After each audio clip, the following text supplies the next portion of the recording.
welcome once again to the Halley Elise Show. I'm delighted that this evening I've got my good friend Carla van Walsum with me.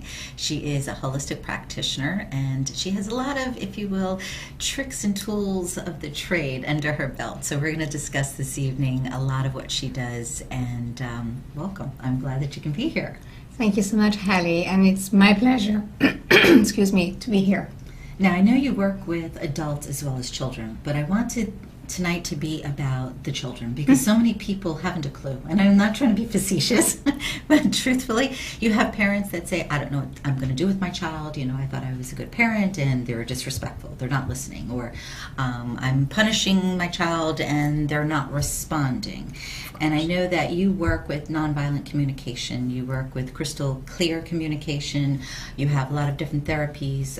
If I recall correctly, you have PhD from Holland, and you're also a PhD candidate here in the States, yes? Yeah, in transpersonal counseling. Okay. So you've got really a plethora of background that you can use to help your clients. But as I said, I really want to focus on children, especially sensitive children, because so often a parent just assumes it's that old way of doing things. You know, I have a belt, stir in hand, I tell them and they should listen and they have to respect me. What's your feeling on that? Horrible. Okay, there you go. Horrible. Because I believe that punishment creates more anger. Right. And resistance or submissive behavior, and you didn't solve anything.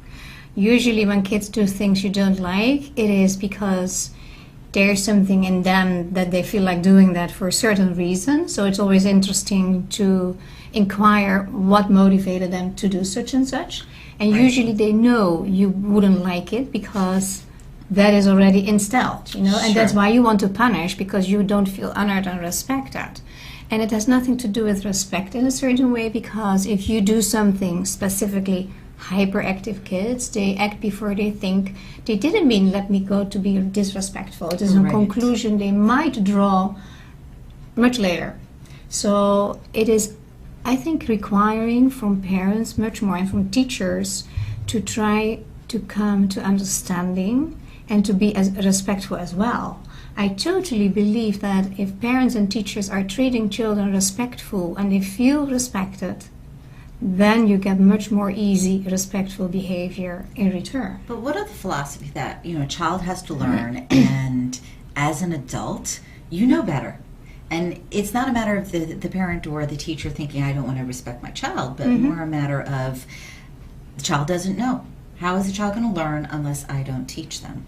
It's not always that we know better. They know also a lot. It is our attitude. If you explain, don't do this in a respectful way, and you explain really, that really makes sense. Children are eager to learn. The way, since they are born or since they start to walk, they are eager to learn. They are so proud of learning. Yes, they absorb everything. And that eagerness to learn, that slowly, often dissipates because learning is not so much fun. It's becoming rigid. You have to do it. Our chores. True. It's like too much stress in schools to my taste. There's a lot of directive learning. It's not interactive. They don't feel part of it. They just have to sit.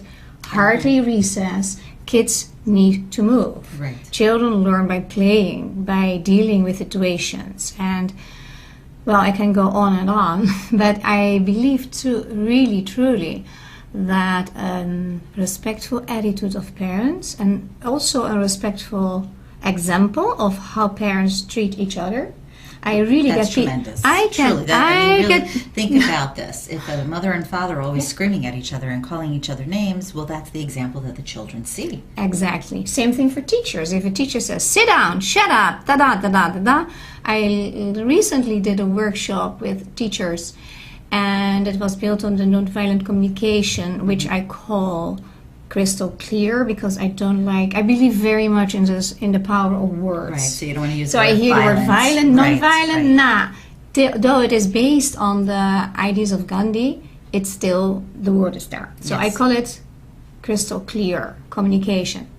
So these teachers, I had a model of 25 sentences a lot of teachers are using in classrooms. And I really have a lot of respect for teachers, and I know that they are under a lot of pressure too. So it's not about who's here the bad guy. It is about what are you What are you showing? How are you treating someone? And you get that back. Right. And often we interpret, and I speak with parents and I see that a lot, that we interpret behavior as disrespectful, and a child was only frustrated trying to get something out, to express something. Okay. And if you have a father that is expressing anger in a regular way, for sure your child will do the same thing. And parents don't like, in general, I don't like to generalize, but a lot of parents I meet don't like so much to look in the mirror. They want their child to be fixed. Of course. And I don't fix children because I think children are whole. No, oh, come they on. are whole. I heard that she was the child fixer. No, we scent and shave. There's a lot to do. But what is the idea of fixing? It means you're not okay. That's a very bad message. Right. So I don't fix parents either. I give them tools. So what terminology do you use? I mean, truly, if a child has a behavioral problem and you see that a lot of it is coming from the parent as far as the way their communication is, or perhaps their upbringing and they're just recycling a same pattern, how do you interject so that they are able to learn respect, so that they are able to hear what the child has to say? Well, I have programs to teach them that. The communication is one. I have an MP3 on respect, which covers a lot. And if they are really wanting to change the relationship for the better, then they need to do some work. It's always doing some work. It is very easy to think, oh, let's take a pill and then we fix it. No, but it's on the other hand also very hard, because if you have a hyperactive child, that is very difficult to raise, because you're yourself busy, stressed. If both parents work, then that is a lot. Okay, so that's a big challenge. Since you're bringing up hyperactive children, what would you suggest to parents as, if you will, a starting point other than medication? I mean, we know that diet is a consideration in all areas, especially when you're dealing with a holistic practice. You're looking at the whole person, not just behavior. Exactly. So you can take a look at diet. But outside of diet and not using medication, what would be a starting point if you're dealing with a hyperactive child?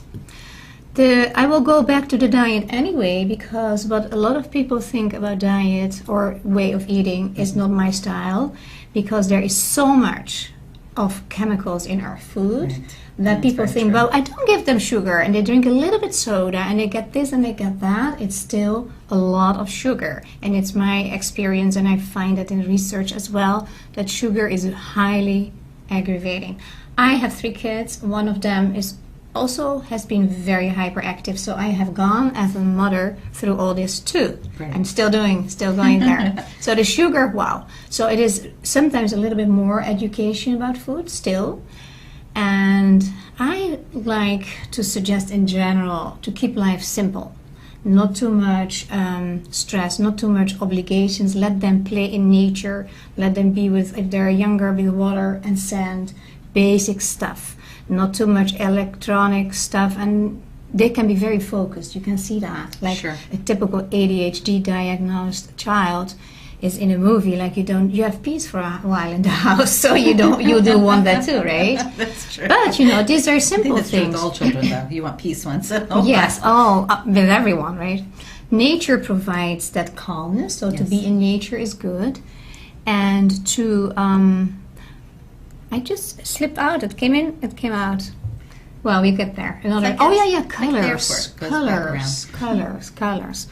So color therapy, you think, is very effective for children that have ADHD or are hyperactive? Yes. If you, for instance, work with certain colors in their bedroom, an organized bedroom, and simplicity again, you see sometimes kindergartens, there is so much visual stimulation. Overstimulation is something you will get ADHD if you don't have it, to my opinion, because it makes me hyper. There you go, like, oh my gosh, what is all this? Yes. What do we do in our rooms, in our living rooms? We want to make it soothing and calming and nice and relaxing, because we focus better, we feel better. So classrooms are also let's share with those watching, what sort of colors would you suggest to work with? Teddy bear colors. Do I say it right? Teddy bear. So neutral colors, natural Natural, earth colors, yes. browns, beiges, creams. Not those too types much of brown things. because that's a bit not such a happy color, but really like the soft toned colors. Light blue, which is a color of hope. So a child that tends to be a bit depressed or not feeling well or having light blue is a great color. And light blue is also great to lift your vibration because it helps with communication. Clear, yeah. Blue, and also if somebody has stress, red represents stress. So you would want to stay, if you have a hyperactive child, away from the color red in their room. Yes. Or at least not in large doses. Maybe a little bit, but really the walls, I did that with my son. Everything was light blue and a dark blue bed, and it's very soothing. And since he had that room, he slept better. And I also advocate a lot of the magnetics, the true stuff. I really see differences because it helps grounding. And specifically as an answer on all the electronics we have around us. There are devices now too that will neutralize that electromagnetic field, and then you have the magnets that you can put under your mattress and ones that you can put in your shoes. Do you advocate those for children that are hyperactive as well? Yes. Okay. And would that also be good for a child that's not hyperactive but who you need to communicate better with? That is more an other level, but if a child is calmer, you always can communicate better. Because if you don't have time to listen and you're already there, then you don't hear what they say. And one of the big complaints is they don't listen. Well, often they don't hear it. They're not there. They're not present. So one thing I say always is touching them. Like you have contact, make contact, and don't think the worst, that you get frustrated because they don't listen. That is your interpretation. They don't hear it. If there is no intentional and bad behavior behind it, just not hearing it, why would you get upset? Of course you can get frustrated. You have to deal with that yourself. That's about your own needs. But let's talk about that for a moment. Let's say there's a parent with twin girls, and they're both hyperactive, and the parent, says to the child, to the two girls, "Please go to your room." Okay, and then they're sitting there and they're still doing whatever they're doing, not going to the room. And the mother again says, "Please go do your room." And again, children are okay, and they don't get there. So them, 20 minutes later. Bring them. I mean, you can, it is very good to say, okay, I say it because that's the way I used to communicate. Having a hyperactive child requires a different attitude from parents. It requires different skills. And you need to slow down in your process. You can say it 5 times, they're busy, they don't hear it, or they are already totally somewhere else. So when a parent says to the child, "You're not listening," they're really not listening because they're not hearing it. Is that correct? So their mind is elsewhere? I would say it a little bit differently, going back to the communication, because that sounds harsh. You could say it as an observation. I'm talking to you and I don't see I'm heard. Okay. Take it a bit in a different thing instead of boom. So try a softer approach. Well, less judgmental, because that's where people freak out. You do this, blah, blah, blah, and that makes me blah, blah, blah. And that is one of the crucial ideas in the nonviolent communication, that you are responsible for your own feelings so you shouldn't and be needs. blaming somebody else. Never. So this is a sentence, I would love to say that. Only I am responsible for my own happiness. And everybody I'm saying that sentence says, yes, I agree, so true. I know. Absolutely. And then comes my next question, and how do you do that? And then there is a big silence. Well, not in my world or yours. We never have silences. We always talk, so we are not an example. No, that's just a joke. But do you understand? You need to find ways, how does that work then? Because to be responsible is one thing. Well, you have to approach stress management. You have to allow yourself moments of peace. You have to seek it out for yourself. Sure. Whether it's first thing in the morning or late at night or when the kids are at school, but you have to be that responsible person, like you said, for your own happiness. Yes. You can't expect your children to all of a sudden make you feel good. No, it would be great, but that doesn't work that way necessarily. Right. And it is also something we didn't learn in this society, in the Western society. We learned to work, to do our best, and to give it our all, our everything. Right. We didn't learn to relax. I meet people elderly people who feel guilty if they just back off a little bit because it's so popped in their head. You shouldn't sit down, you should be busy, then you are good. Yes. And how high is the coronary disease figure in the US? I mean, it's all related. So much is coming from stress. And stress is how do I deal with my life circumstances and how do I interpret them? Exactly. And I want to bring up here that stress is not limited to adults.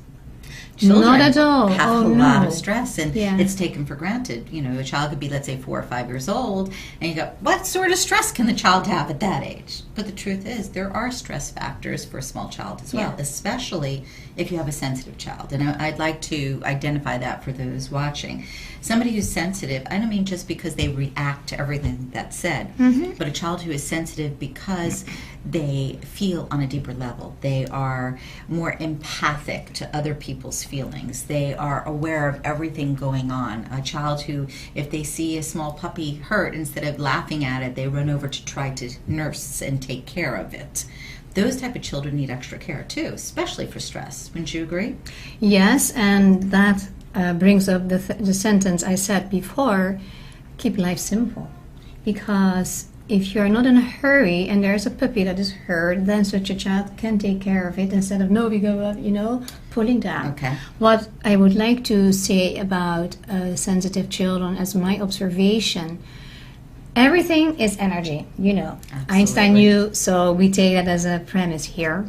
And children that come in places where is a lot of energy already from other people, or in the mall, or in a classroom with all these other kids, they respond to that. And a child tend to take things personally. They don't have that sentence yet, like, I don't take it personally, what we learn later after we are 20. Initially. No, they take it always personally. So when a parent comes home and that parent is stressed because of what happened that day, the child is happy to see that parent, and the father, for instance, doesn't have the best mood, he takes it personally, or she, and then the behavior of a certain sensitive child, or very sensitive child, will respond to that because he feels rejected and starts to act out in a different way. You can, if you observe, you can see so much.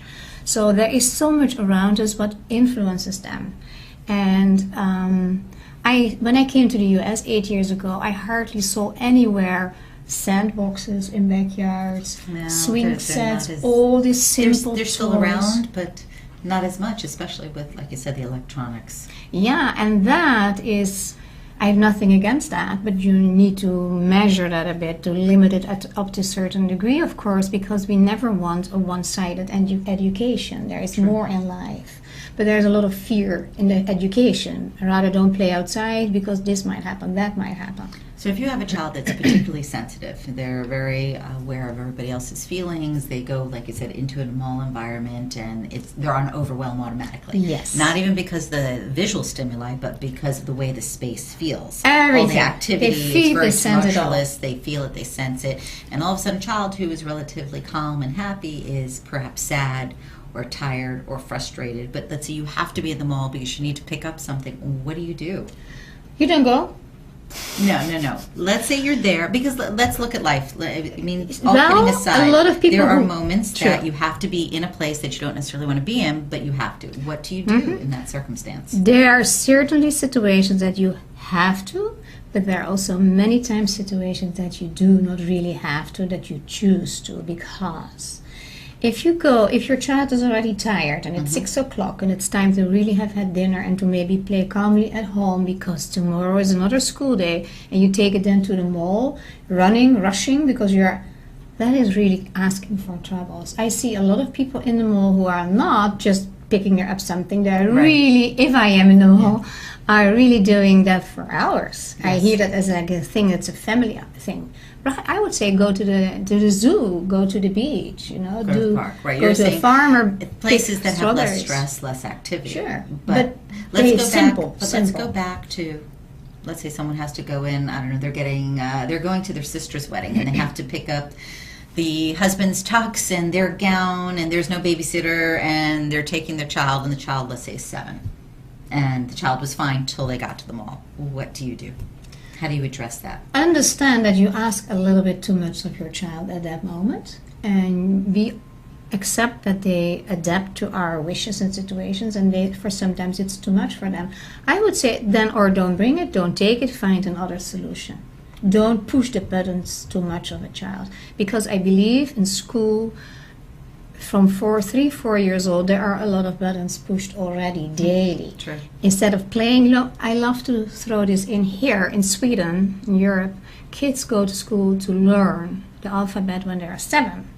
And the school Really, result, oh yes, and they Wow. are totally ready, and they learn it, boom, and the school results are at least the same at the end. They don't stay longer in school, they don't, so it's very interesting to compare those figures, and that is for more countries in Europe. I did that with my kids too. They were in the Waldorf school system, because I believe in that, and they came to America, didn't know English, and they are really straight A students. Not because they are so smart, of course they are. No, your children are smart. Don't let our kids are. But you know, also because I took it easy and they had display time. I was never running, you need to know this, you know. I really trusted it would work, and they did the thing, and they were motivated.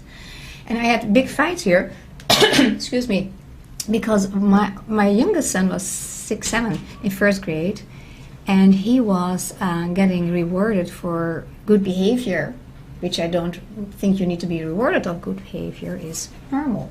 You know, why would you behave bad? Good behavior is who you are. Well, because here in the U.S., it's the idea of affirming it. I so understand. that it's integrated I into the understand child's that you can say, consciousness. this was such a nice day. It went so nice. You can say it in that way. You don't have to reward with a no homework pass. You were such a good boy today. You don't have to do homework. What is the hidden message? That homework is a punishment. Right, right. And I think also telling a child that you are if you're telling the child good or bad versus the behavior, I think that makes a difference as well. Yeah. It's something my mother and I discuss often as far as looking at her friends, grandchildren and nieces and nephews and whatnot. And so often you hear the parents say, "You're such a bad boy. You shouldn't do that." And my mother or I are standing there, it's like, no, he's not bad. The behavior is not acceptable. We don't tell the like child that the Yeah. child is bad, because really the child is never really bad. It is the behavior. I like that you say that. I don't believe in bad kids. I believe in kids whose needs are not met. And coming back to the situation in school, Yes. we don't know what is the home situation. And a child that might act out in school might have it very difficult at home. So to reward the kid who is in an easy situation, it's not fair either. I Makes think with a sense, sure. loving attitude, we create much more. And So yeah. let's focus for a moment just in general. Communication. Let's say you cannot communicate with the child. I keep looking at our little colored pieces over there. Do you want to grab a few and share with what those are?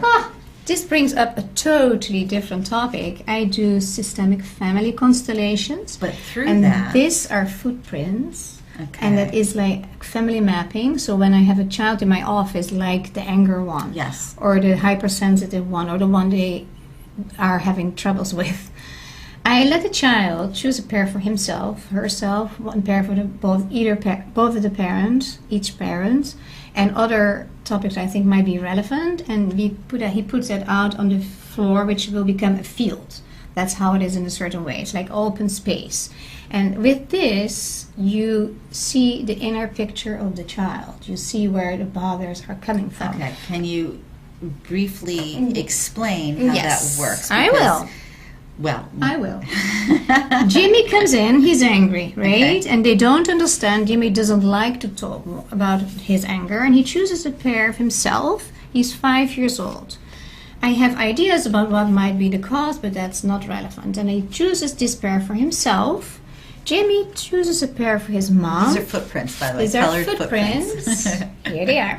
This is his mom. He put her here, with the Okay, nose walking away. there. Okay. Yes, and the father is totally here.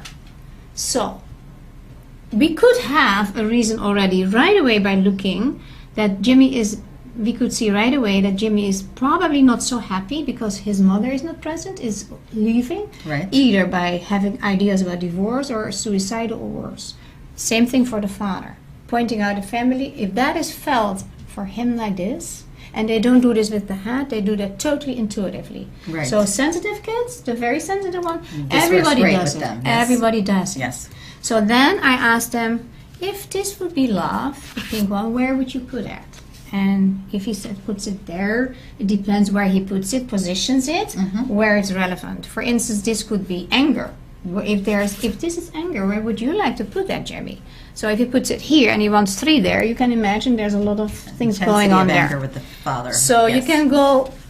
So you can get a lot of information by, Yes. I want to say playing this game, and I know it's not really a game. Call it but mapping. Call it mapping. Okay. But for a child, it's a game. Oh, and that's why it is so nice, because So they don't have to to say talk. we are not in therapy. No, we go having fun. Right. So how is this likened to, let's say, color therapy? This has not so much to do with color therapy. Just they are colorful because it's nice. Color therapy is something that is in the brain by using colors that have an effect on your well-being in either way. Right. So that could be energetic work by sending certain colors, like we say, we send love and light. Yes. We can also send pink to a child that is a bit like feeling not so happy, so we can massively send pink at a certain moment of the day. That can give a change. Excellent. And that is like how There's so much here to cover and to discuss, because it's not just one facet that you work with. You work on a multitude of levels, and you work with different energies and different colors and different personalities. Can you please tell everybody your website address and how they can contact you? My excuse me. My Speak up. business name is Heartbased Solutions LLC. And my website is my name, carlavanwalsum.com, CarlaVanWalsum.com. You can find me on Facebook very easily with the same name. The links are there. And I would be more than happy to answer questions. Okay, so I just want to reiterate, it is Carla Van Walsum. You do it better, huh? It's the English. Of course. Okay. So it's Carla, C-A-R-L-A, Van, V-A-N, Walsum, W-A-L-S-U-M.